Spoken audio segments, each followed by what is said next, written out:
Alors, je disais tantôt que le positionnement des leaders qui accompagnent un mouvement de masse doit être fait de telle sorte que, selon le régime qui est en face de vous, nous avons en face de nous un régime de répression, un régime barbare, que j'aime bien appeler la République des barbares. Parce que eux, s'ils sont déterminés à éliminer ces leaders, qui finalement leur ont prouvé qu'ils ne sont pas capables de battre d'autres que se battre eux-mêmes, je parle là de cette capacité de se faire irakiri. C'est pas le Jean Sassou Nguesso qui dirait « Écoutez, j'ai perdu, je me retire avec noblesse ». Non, pas du tout. Il a tellement de griefs à se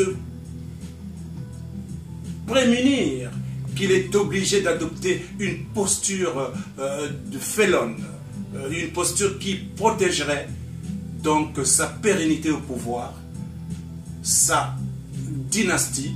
Et il en mourrait là, et il aurait préparé donc, il aurait eu le temps de se préparer à pérenniser une sorte de dynastie des barbares. Alors, je me reprends, nous positionnerons donc les leaders à l'intérieur des populations, au milieu. Ils seraient donc encadrés parce que finalement, il nous faut des leaders. Ceux-là qui se sont battus, ceux-là qui ont réussi à opposer à Sassou une tactique intelligente, féconde, pour bloquer la plupart des stratégies de vol. Les commissaires Salissa et autres Boao ont travaillé avec Sassou Nguesso. Ils connaissent son modus operandi dans la fraude et la tricherie.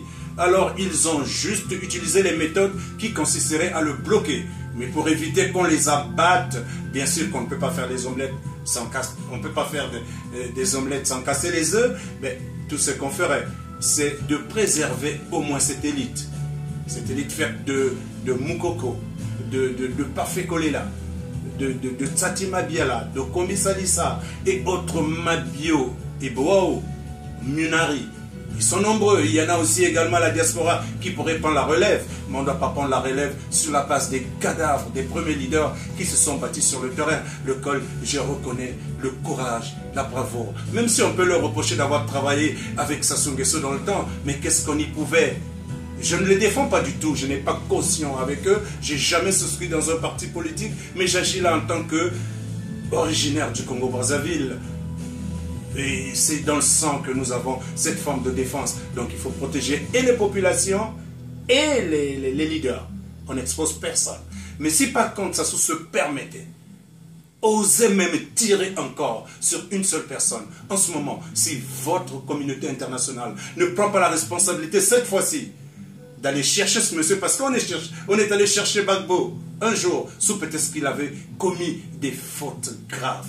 Pensez-vous pas que Sassou en a commis davantage pour qu'on continue à regarder ce brigand, pardonnez-moi le terme, ce mercenaire qui apporte d'autres mercenaires et tout le temps comme ça pour aller abattre ses propres populations? Ben non, ça suffit comme ça. Il faut quadriller tout le monde. Il faut protéger tout le monde. Et la communauté internationale ne doit pas attendre la rwandisation du Congo ou la burundisation du Congo pour aller intervenir. Par intervenir, je ne dis pas qu'il faut amener les casques bleus, mais pourquoi pas? Le Canada est spécialiste, par exemple, dans le domaine de la protection.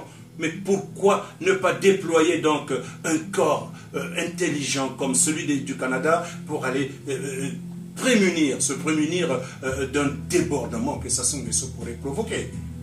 Parce que négocier avec ce monsieur n'apportera rien. En ce moment, il est en train de faire des tractations pour essayer de diviser encore cette opposition qui travaille de manière respectable et responsable. Je prends cette occasion pour dire à cette opposition, vous avez bien fait votre travail. C'est vrai qu'il n'y a pas de parfaiteté dans l'œuvre humaine, mais alors il y a la perfectibilité. Restez ensemble, allez-y reprendre, arracher dans les mains de Sassou ce qu'il a arraché de force à la population congolaise, qui a montré sa détermination à servir par la nouvelle République selon Sassou, où il faut protéger les criminels et poursuivre celui qui poursuit les criminels, mais plutôt de dégager cet homme et toutes les souillures, toute son approche nauséabonde de la République pour apporter une réelle nouvelle République sur les bases de la conférence nationale, qui était une messe peut-être trop dite. Nous habituerons une nouvelle messe qui apportera une réelle nouvelle république. Est-ce que vous avez encore une autre question pour moi? Ça va être tout dans le cadre de cette vidéo. Je vous remercie beaucoup. Nous allons donc prendre l'habitude d'intervenir comme ça et pour essayer d'apporter notre contribution sans ostentation, avec abnégation, sans attendre quoi que ce soit de qui que ce soit. À notre âge, nous travaillons pour servir et nous allons le faire, nous allons le prouver. Voilà, c'est tout ce que j'avais à dire pour cette journée et je vous remercie, monsieur, pour le temps que vous avez pris pour moi.